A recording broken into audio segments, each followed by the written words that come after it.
রাঙামাটি, যাকে বলা হয় বাংলাদেশের সবচাইতে বড় জেলা, সবার কাছে এটি তার অপারক সৌন্দর্যের জন্য বিখ্যাত।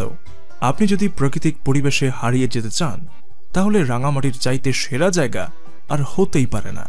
এর কারণ এখানে একই সাথে আপনি পাহাড়, ঝর্ণা, লেক, রিসোর্ট, বিনোদন কেন্দ্র, পাহাড়ি জীবনযাত্রা থেকে শুরু করে সমস্ত রূপের সমাহার যেন এক জায়গায় পেয়ে যাবেন। তাই রাঙামাটি নিয়ে সবার আগ্রহের কমতি নেই। তবে এখানে ঘুরে দেখার মতো প্রায় অর্ধশতের কাছাকাছি জায়গা আছে। কয়েকটি স্পট এমন যা আপনাকে বারবার এখানে নিয়ে আসবেই। আর আজকের ভিডিওতে আমরা রাঙামাটির সবচাইতে সেরা 5টি স্থান সম্পর্কে জানব। তবে হ্যাঁ, ভিডিও শুরু করার আগে আপনি যদি আমাদের চ্যানেলে নতুন হয়ে থাকেন, তাহলে এখনই সাবস্ক্রাইব করে বেল বাটনটি ক্লিক করুন, কারণ তা না হলে এই রকমের ইন্টারেস্টিং সব ভিডিও আপনার হাতছাড়া হয়ে যাবে। নাম্বার 5, শুভলং ঝর্ণা। রাঙামাটিতে রয়েছে বেশ কিছু অসাধারণ সুন্দর ঝর্ণা, তবে তার মধ্যে শুভলং ঝর্ণা অন্যতম। বাকি সব ঝর্ণার মতো সারা বছর কিছুটা শুকনো থাকলেও বর্ষাকালে এটি তার আসল রূপে ফিরে আসে। এবং শুভলং ঝর্ণার পাশ দিয়ে গেলেই ঝর্ণার যে দৃশ্য, তা দেখে আপনি আবেগময় হয়ে যাবেন। হয়তো থাইল্যান্ডের কোনো দৃশ্য ভেবে বসতে পারেন। আপনি চাইলে ঝর্ণার শীতল পানিতে গোসল করতে পারেন। আবার 2000 ফুট উঁচুতে রয়েছে টি পাহাড়, আর তাতে উঠার চমৎকার সিঁড়ি। উপর থেকে দেখলে মনে হয় পুরো রাঙামাটি জেলাটাই যেন পানির উপর ভেসে আছে। সেই দৃশ্য বলে বোঝানোর মতো নয়। নাম্বার 4, ঝুলন্ত ব্রিজ। রাঙামাটিকে যেন চেনাই হয়ে থাকে তার ঝুলন্ত ব্রিজের কারণে। এখানে আসবেন আর ব্রিজে আসবেন না, এটা হতেই পারে না। কাপ্তাই হ্রদের উপর নির্মিত 335 ফুট লম্বা এই ঝুলন্ত ব্রিজটি সবার কাছে সিম্বল অফ রাঙামাটি নামে পরিচিত।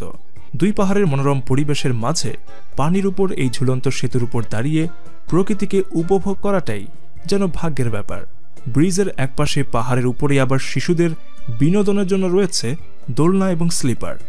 ঝুলন্ত ব্রিজে প্রবেশের ক্ষেত্রে মাত্র 20 টাকা ফি দিতে হয়।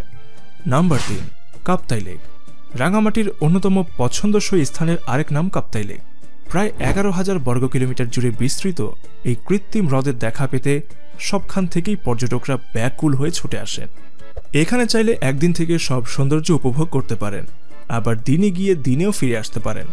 যেদিকেই চোখ যাবে শুধু ছোট বড় পাহাড়, ঝর্ণা, লেকের স্বচ্ছ পানি, আঁকাবাঁকা পাহাড়ি রাস্তা এবং চারদিকে সবুজের সমারোহ। অন্যদিকে নানা রকম প্রাণী আর উদ্ভিদের বৈচিত্র্য, ছোট ছোট দ্বীপ, পাখি এবং জলকেন্দ্রিক মানুষের জীবনযাত্রা দেখে কে না মুগ্ধ হবে। প্রকৃতি যেন সব নিয়েই এই হ্রদকে সাজিয়েছে। এখানে সারা বছর ঘুরে আসা যায়, তবে বর্ষাকালে এর সবুজ সতেজতা ভিন্ন রূপ ধারণ করে। এখানে নৌকা বা বোটে করে লেকে ঘুরে দেখতে পারেন, অথবা পিকনিক করতে সবাইকে নিয়ে আসতে পারেন। এছাড়া কাছাকাছি অবস্থানে থাকা কর্ণফুলীতে কায়াকিং করারও ব্যবস্থা আছে। Number 2, Aranyak holiday resort. শুনলে কেবল একটি রিসোর্ট মনে হলেও এটি সাধারণ মনোরম কোনো রিসোর্ট নয়। প্রকৃতির অবলীলায় সাজানো সৌন্দর্যের ঠিক মাঝখানে এমন রিসোর্ট না থাকলে কেউ না গিয়ে থাকতে পারে না। আর এই রিসোর্টটি রাঙামাটি জেলার সেনানিবাস এলাকার অন্যতম প্রধান আকর্ষণ। রিসোর্টের যে দিকেই যান মনে হবে রংতুলিতে আঁকা ছবি। কি নেই এখানে! চারপাশে কাপ্তাই হ্রদের স্বচ্ছ পানি দৃশ্য, নান্দনিক ফুলের বাগান, ভাস্কর্য, স্পিডবোট, প্যাডেল বোর্ড, রিসোর্ট ইত্যাদি। কিন্তু এটি কেবল একটি অংশে। বাকি অংশটি রয়েছে হ্যাপি আইল্যান্ড, যেখানে আছে water world, rider park, lake view, swimming pool, boat riding ইত্যাদি। এছাড়া রিসোর্টের রেস্টুরেন্ট আর বাচ্চাদের খেলাধুলার ব্যবস্থা তো আছেই।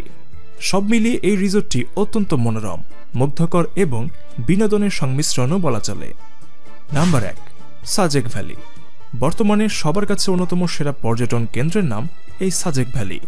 সমুদ্র পৃষ্ঠ থেকে 1800 ফুট উচ্চতায় অবস্থিত এই ইউনিয়নটি বাংলাদেশের সবচেয়ে বড় ইউনিয়ন।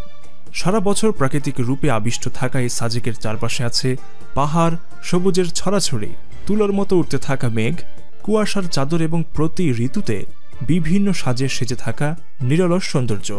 সাথে আছে কংলাক পাহাড়, আদিবাসীদের জীবনযাত্রা, রাতের তারাভরা আকাশ সহ আরও অনেক কিছুই। বিশেষ করে যারা বাইকে করে ঘুরে বেড়াতে আসেন তাদের জন্য সাজেক যেন নৈসর্গিক একটি ব্যাপার। এছাড়াও এখানে থাকা রিসোর্টগুলিতে যেন এক মনোরম শান্তি আছে, মনে হবে যেন এখানেই থেকে যাই। তো বন্ধুরা, এই ছিল আমাদের আজকের ভিডিও। কেমন লাগলো তা কমেন্ট করে জানাতে পারেন। আর ভিডিও ভালো লাগলে লাইক এবং শেয়ার করতে ভুলবেন না। দেখা হবে পরবর্তী ভিডিওতে। এতক্ষণ সাথে থাকার জন্য ধন্যবাদ।